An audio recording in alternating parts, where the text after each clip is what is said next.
I'm Darren Morton. I'm Simon Matthews. This is Lift, The Lifestyle Medicine podcast, where we dive into the science of health and well-being. Darren, I've got a question for you today. Is it a hard question? Will I pass it? Who invented lifestyle medicine? Who invented lifestyle medicine? What an excellent question. You know, my response to that would be, we probably don't know, because lifestyle medicine is really quite an ancient thing in many ways. I mean, we've got these famous quotes by people like Hippocrates. Talks about let food be thy medicine and medicine be thy food. Certainly, even look back at sort of some of the wisdom literature. There's indicators that sort of lifestyle featured in some of that as well. I would say, though, probably it's been really in the past sort of 25 years or so that lifestyle medicine as a construct, as a terminology has started to be used. In fact, there's a fun thing you can do. I don't know if you've ever done this, Simon. If you can actually get on Ngram Viewer. Have you ever used this tool? Oh yeah, Ngram Viewer. Yeah, I know that. Yeah. And you put in a word or a phrase, and then it'll actually show you within the greater literature how often that terminology has been used. I've actually done this with my name, Darren. It's a dangerous thing to do. Well, it turns out that Darren was immensely popular around about 1970, which was when I was born, and then very rapidly fell out of favour. So I don't come across too many little Darrens anymore. I don't know what that says, but I hope that I haven't contributed to the demise of the name. And you contributed some important research on the stitch in human beings, that achy feeling you get in your side. When you were how old? Maybe 24? No, 23? I was older than that. I would have been 26. 26. So I'm imagining then that the occurrance of Darren Morton in Ngram would have spiked in 1996 and stayed high ever since. Well, something like that. Certainly as a baby name, it's not going in places. Anyway, but you can actually do this with lifestyle medicine. So I've done this little exercise, and you can see there were a couple of times in the late 90s that the terminology lifestyle medicine was started to be used. In terms of who coined the term, James Ripley, he is certainly one potential candidate. I know that his early textbook was actually written and had in the title Lifestyle Medicine. And I remember him here speaking at a conference one time. I was actually on a panel with him one time, and he was laying claim to the fact that he'd sort of coined this term lifestyle medicine. And he said, my other option was, and it was some ridiculously long notion. I thought, I'm glad he went for lifestyle medicine. But, I think of one of my dear mentors, Dr. Hans Deal. I mean, back in certainly in the 90s, might have even been the 80s, he was referring to this phrase of lifestyle medicine, and he initiated the Lifestyle Medicine Institute and in the United States. So, it's an interesting question. I think that there's always been the principles, the tenets of lifestyle medicine, the pillars or the domains of lifestyle medicine, which we're going to talk about today. They've always been around. But I think that as a formal establishment, I think it was 2004 that the American College of Lifestyle Medicine was founded, and then in Australia, the Australasian Society, or as it was back then, the Australian Lifestyle Medicine Association. I think that was 2006. So it's been an evolving space, and certainly now we all know about it, and we're here to spread the message. So it sounds like many things in life, I guess, that many shoulders have been stood upon along the way to arrive at this, and at some point we can look back and say this seems to be when it all kind of coalesced. This seems to be when it all came together. What a time to be alive! Absolutely. So you mentioned pillars a moment ago. I imagine many people listening to this podcast are probably familiar with the pillars of lifestyle medicine, but let's name them right now. Okay. Well, actually, I think that in the early stages, and we've seen a development of them, and they've grown as time's gone by. And so probably, the most robust description of them, encapsulation of them at the moment, is what the American College of Lifestyle Medicine has adopted, and that is healthy eating, physically active, managing stress, avoiding risky substances, sleep, and prioritising that, and then maintaining relationships. So that's sort of the 6 key domains or pillars that we refer to today. There is some agitation for a 7th, and we've talked about this, and I think that I'm probably quite supportive of this idea. You know what the 7th is, don't you, Simon? I reckon I can have a pretty good guess. Yeah. Yeah. I think it's probably spending time in nature. It is, yeah. And Melissa Sundrasam, who's done a lot of work in this space and wrote that article, I think it was last May, published in the American Journal of Lifestyle Medicine, saying that this should be the 7th pillar, nature as medicine. And certainly the American College of Lifestyle Medicine, they have a nature as medicine special interest group. And I think with all the evidence coming through now showing the connection between, there's something to be said for that. Absolutely. Can I tell you a story about this? Love stories. So I got a new just a couple of months ago. I got a new smartwatch. I'm not going to name the brand, but it has 6 letters, starts with G, ends in ARMIN, and I really love it. One of the things that a lot of smartwatches do now, of course, is record your heart rate variability, and for many people will understand that. Essentially, it's a measure of how kind of stressed or how relaxed your body is, and my heart rate variability, like everyone's, has a typical kind of average that it sits in. I live not far from the coast. I live fairly close to a beach, and probably several mornings a week, not every morning, but 3, maybe 4 mornings a week, I'll drive to the beach and go to my favourite cafe and get a coffee there. That cafe, I will say, does this wonderful thing called stand-up coffee. So you can sit down in the cafe at one of their tables, drink in a porcelain cup. You can get a takeaway cup, paper takeaway cup, or you can get a stand-up coffee. And a stand-up coffee, they pour into a porcelain cup for you, give it to you, and then you can walk across the road to the beach, sit down, sit by the beach, enjoy your coffee in a lovely porcelain cup, and then just walk it back to the cafe afterwards. So that's what I do, and often my wife and I do that together. So one day, just completely out of the blue, when my GARMIN watch was very, very new, and I was particularly interested in getting some HRV data, I sat down there on the bench opposite the beach and asked it to measure my HRV. So I sat there for 2 minutes. All I did was stare at the ocean, at the waves, and I endeavoured to be kind of mindfully present to that. So there's people, there's dogs, there's babies, there's kids, running, there's traffic going by. And I simply tried to acknowledge the presence of that and then return my attention to the ocean. At the end of that, my HRV had spiked, like really spiked, gone like more than doubled its average. And my first response was, oh, okay. Maybe it didn't, maybe, I don't know, maybe something happened. A couple of days later, I tried it again. Same result. And then about a week later, I tried it again. Same result. I've now repeated this experiment about 8 to 9 times, and every single time my heart rate variability spikes, indicating to me that during that period of time, I'm much calmer and more focused and more relaxed than I might otherwise be in my daily life.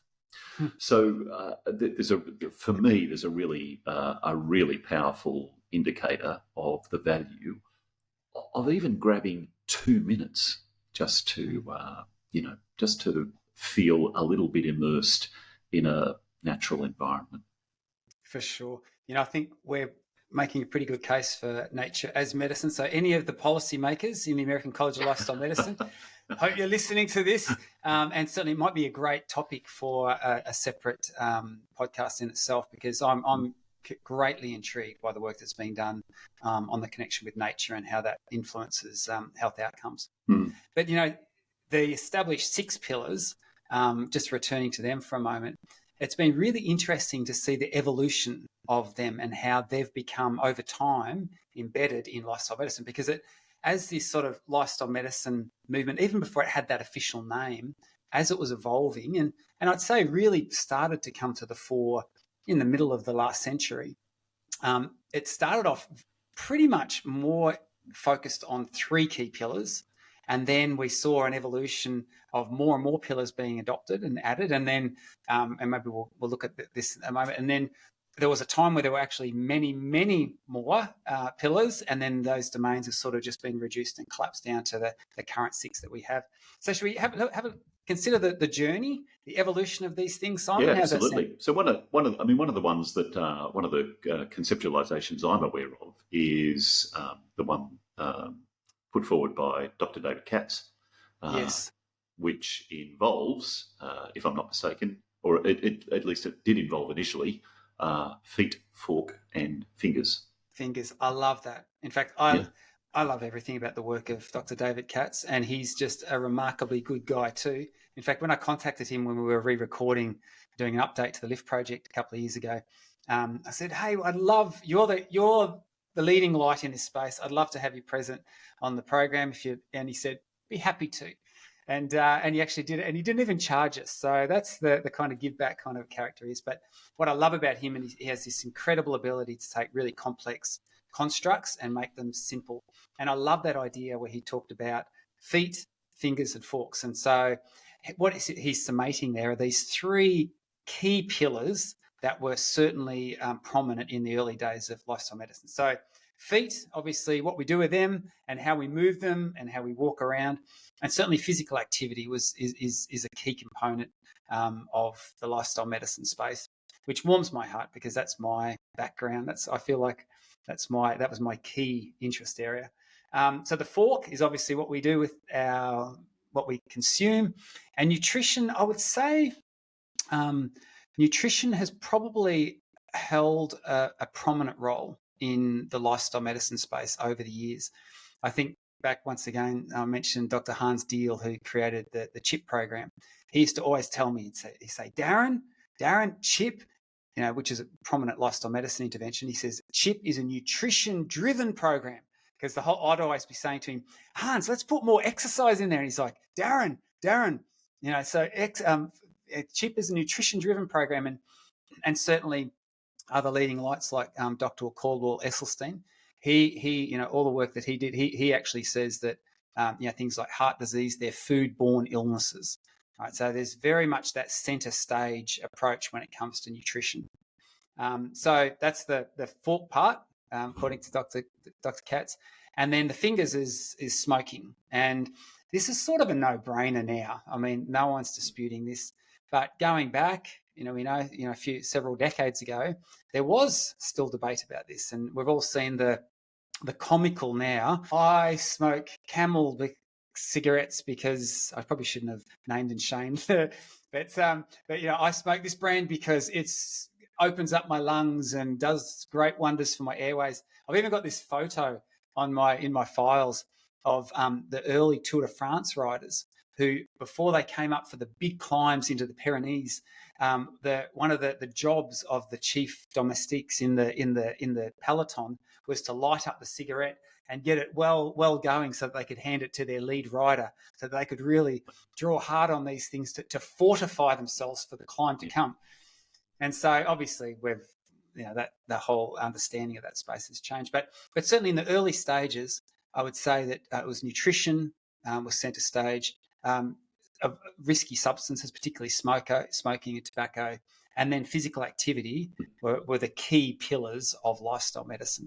Then there was a bit of an evolution to that from David Katz, wasn't there?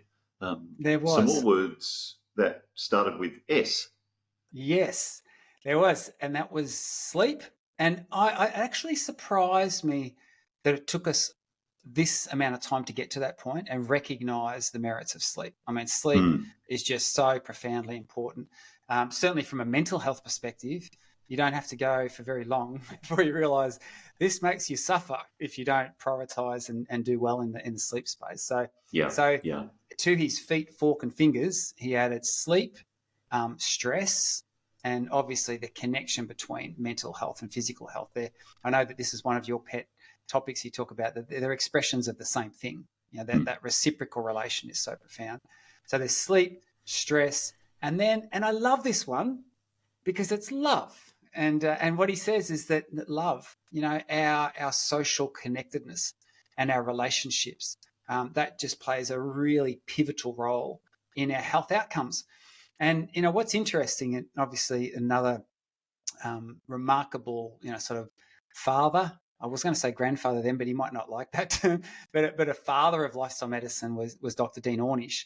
And he had 4 pillars. This is going back in the 90s when he was doing his lifestyle heart trials and the like, and the remarkable studies that he was conducting back then. But he actually has he had love, the social connectedness piece in there I haven't heard this directly from his lips, but I know others that know him quite well who he actually feels that that's probably one of the most important pillars.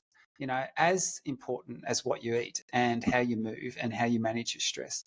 And in fact, we've learned, sorry. haven't we, from the Harvard Health study about the central importance of social connection, which has just been demonstrated year upon year upon year for the entirety of the 80 plus years that the Harvard Health study's been running. That's right. We know how vital social connectedness is through multiple pathways. I think there are multiple mechanisms there that explain it.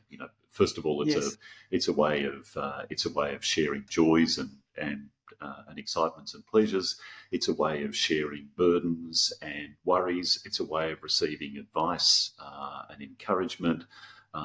It's a way of having, if you like, some sentinels or guardians around you who might be the first people to notice some sort of shift or change in you. And because of the nature of the relationship, they feel okay about sharing that with you and commenting on that.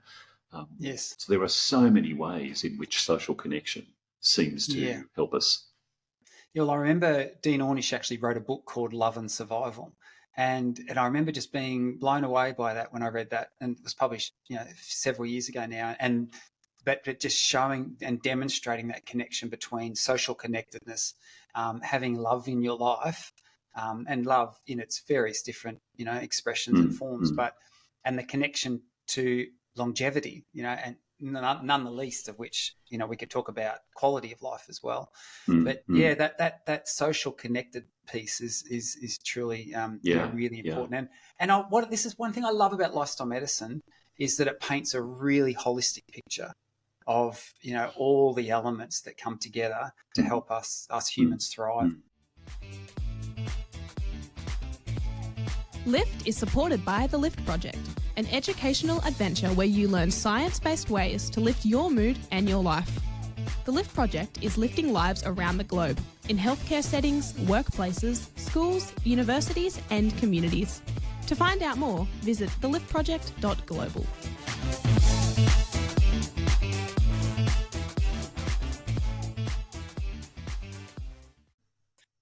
And Darren, one of the other really important pioneers in lifestyle medicine, of course, hails from our homeland, Australia. Yes. And that's Professor Gary Egger, who's had an absolutely illuminated career in public health over many, many decades.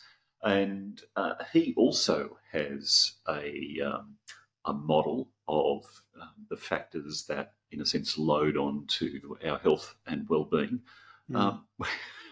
Tell us about that. Well, I love Gary. Gary's actually been I consider him the father of lifestyle medicine in Australia. And despite the fact that we emerged from a group of convicts that were kicked out of their homeland, Australians have done pretty well in the lifestyle medicine space, and certainly Gary's been at the forefront of that. Gary, as an epidemiologist, they love looking at the cause of the causes, and that's their whole worldview. And so he didn't stop at 6. No way. He actually took it. I remember probably over a decade ago, he said, "Hey, I've got a new acronym for summing up what he referred to as anthropogens, or these contributors to chronic disease. And he said that the acronym is, but he talked about technology-induced pathology as well, inadequate sleep, the environment. So he was leading the charge here. He was ahead of his time. But he then spoke about things like occupation, because obviously things like shift work can influence health outcomes. Drugs and alcohol. He used to talk about overexposure to certain things, but also underexposure to certain things as well. And there's often that fine balance, no exercise is not good for you, but you can do too much of it as well. And most things have that sort of sweet spot. He talked about relationships, and he also spoke about social inequity. So I think Gary, as an epidemiologist, was always looking further upstream. Like, what are these factors that affect the flow of current further down? So he had nasty odours. But he wasn't content to leave it at that, was he? He wasn't. No way. So then he was doing some work with some Indigenous groups, and who tragically just experience disproportionate burden in terms of chronic disease. And what in his work in these communities, he realised that there was actually a sense of meaninglessness for many of these people, alienation, a loss of culture, a loss of identity. And so that meaningless alienation and loss of identity, he abbreviated as MEL. And so he went to nasty malodors. So the acronym's getting a little bit longer, but you can go better still. We can go longer still. And so more recently, he is, and this is in recognition of the impact that adverse childhood experiences can have on our future health outcomes. And it really is quite profound. And I mean, I know that there's even agitation at the moment that in the United States that asking questions as a primary healthcare provider around adverse childhood experiences should be a standard part of medical care and check in. So his acronym became nasty odors with malice. So that's how we got all those things in there. All of it in together. Yeah. So it was nice. Absolutely, and it's lovely work because, in a sense, for those of us who are working in the field, it gives us both a patient-facing model in the 6 pillars, and it also gives us an explanatory epidemiological model in the nasty odors with malice. So things like meaningless alienation, loss of culture, of course, they're satisfied often through the mechanism of social connection. When we're able to engage in and experience those deep social connections, we do get that sense of meaning. We get a sense of purpose. We get a sense of belonging, and being able to say, here's my people. And in fact, interestingly, you and I have had this discussion before, as have many other people, many medical and health practitioners who come to lifestyle medicine often spontaneously give voice to the idea of, I feel like I've found my people. I feel like I've found where I belong. I've found where I fit in. Which is, I think, a wonderful expression of that particular pillar of social connection. Yeah, and I really like what you've indicated there, that like nasty odors with malice. There's a lot of upstream determinants, but really, I think in the interest of trying to distill this down to the core tenets, there's a lot of work that went into coming to where the American College of Lifestyle Medicine have arrived with these 6 pillars, and I really like that. And obviously there's agitation for a 7th, but here's my question to you, Simon. Which of the pillars then of these 6 pillars do you think is most important?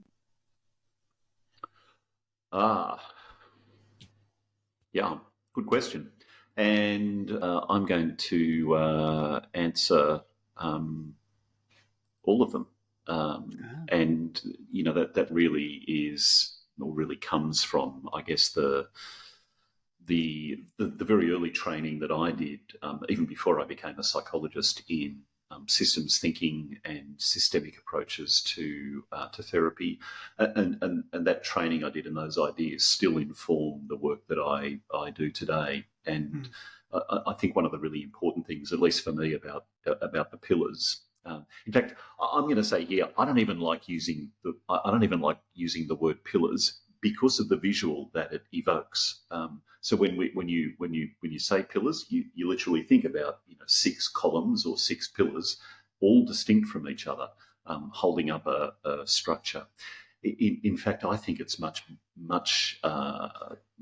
closer to the truth to recognise these as, if you like, pieces of a pie, or something like that, in which they're touching each other and interacting with each other, unlike separate pillars.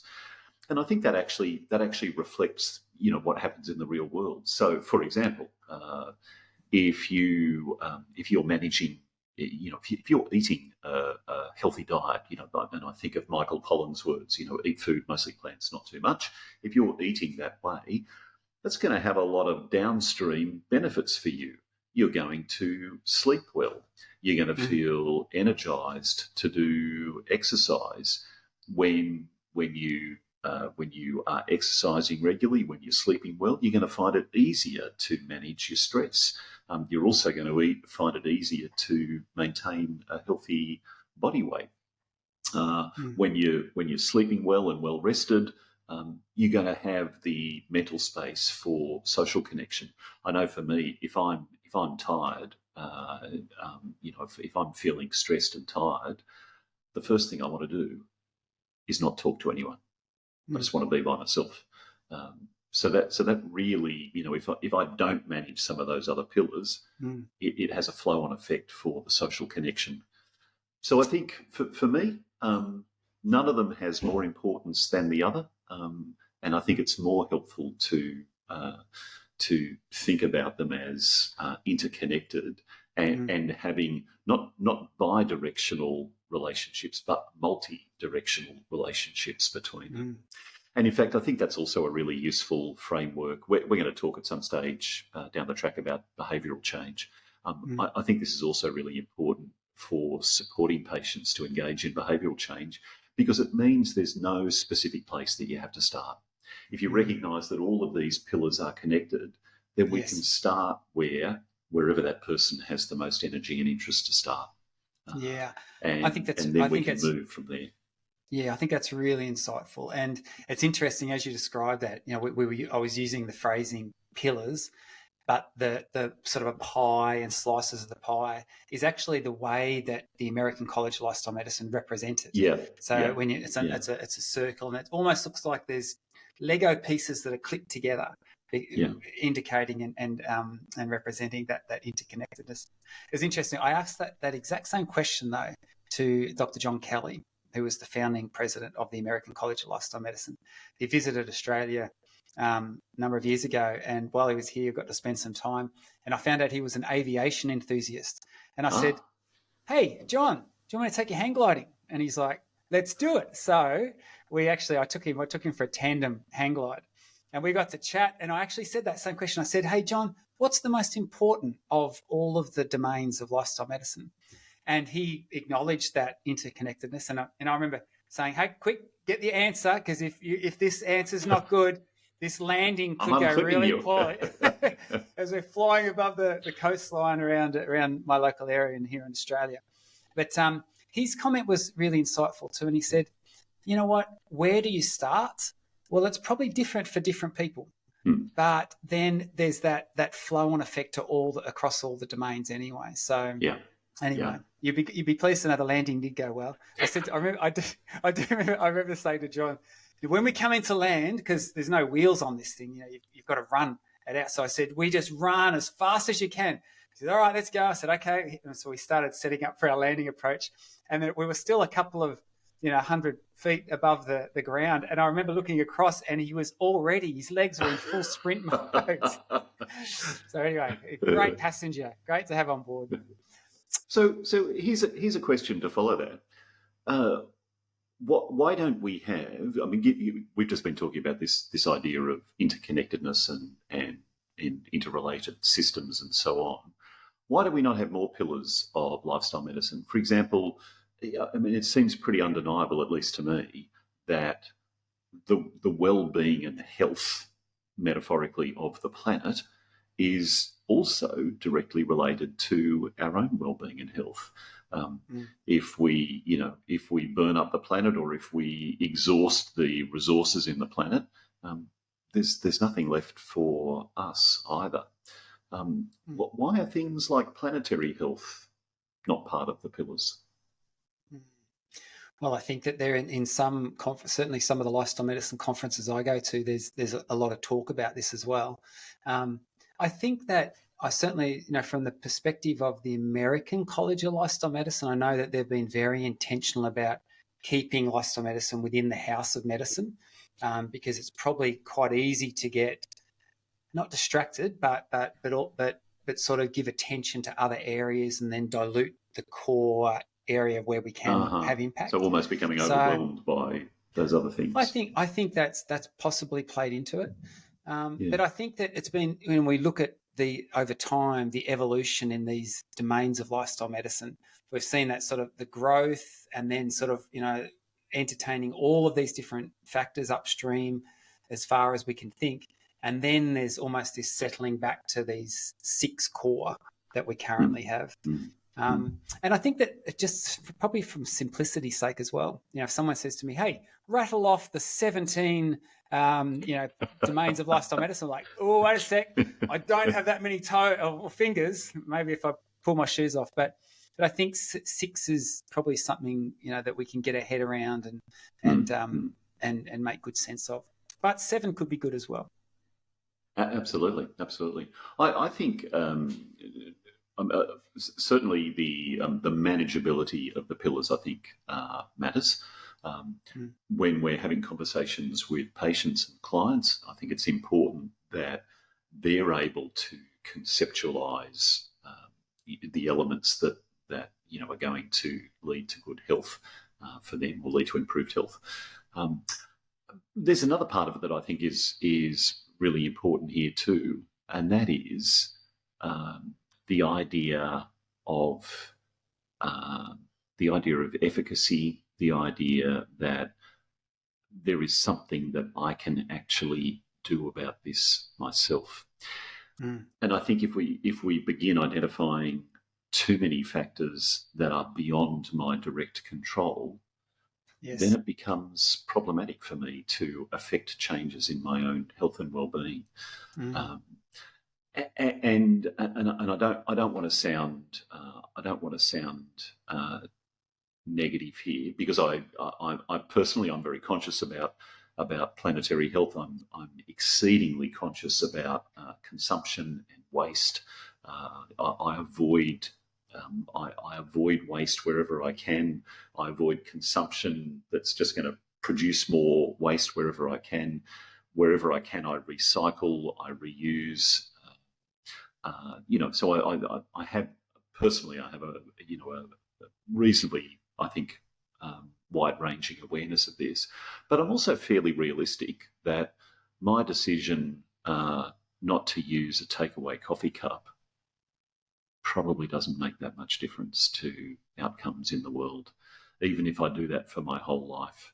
And I know there's the argument that, if we all think that, then nothing will happen. And if we all do something about it, then something will happen. there's certainly that part of it. But a particular focus on planetary health that's largely outside of my control, I don't think is going to have a direct impact on my own health and well-being. But what I choose to eat, what I choose to exclude from my diet, how much rest I choose to have, what I choose to do to manage stress, both when I observe it rising in myself and more generally to maintain my own stress levels, what I choose to do with respect to engaging with friends and family and colleagues and enjoying social connection, what I choose to do by way of exercise and activity. They're all things that I can make daily choices about that have a pretty direct and measurable impact on my health and well-being from moment to moment and across time as well.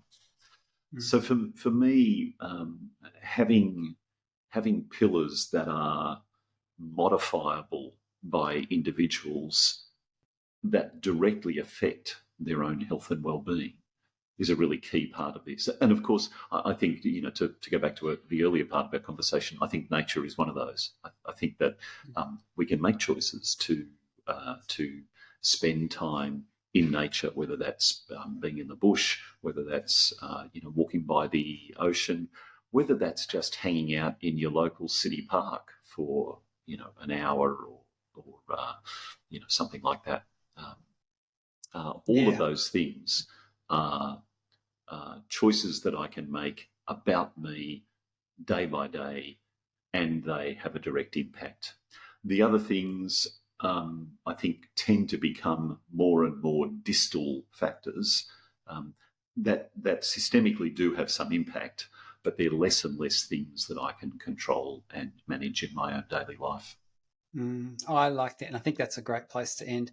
That this discussion of these domains of well-being, we can go really distal, we can go very broad, or we can stay proximal. But I think that the emphasis on the things that we can do, it speaks once again to the hopeful message and the hopeful nature of lifestyle medicine, that we can action this. There are things choices we can make on a daily basis that can affect our health outcomes and our happiness outcomes. And so, good discussion, Simon. I think that probably a topic for another podcast, which I'm very interested in hearing from you about, is that these choices are there for us to make. How do we actually go about making them and actioning them and then following through on them? And I know that as a psychologist, you'll have a whole lot to contribute to that. Yeah, absolutely. And, for what it's worth, I hope in our lifetimes we see 7 pillars. Me too. I think on balance, I would like to see nature there as a pillar. It kind of, from the research that seems to be emerging, and simply from the kind of intuitive feel of it, it just feels like it should be there. Yeah, I'm with you. 7's my lucky number. Mine too. There you go. Do we need any more reasons? Lift is presented by Simon Matthews and Darren Morton. It's sponsored by the Lift Project and supported by Avondale University. Music provided by Pixabay. If you have a question or a topic you would like to hear more about, send us an email to podcast@theliftproject.global. The Lift Project. Lift your mood, lift your life.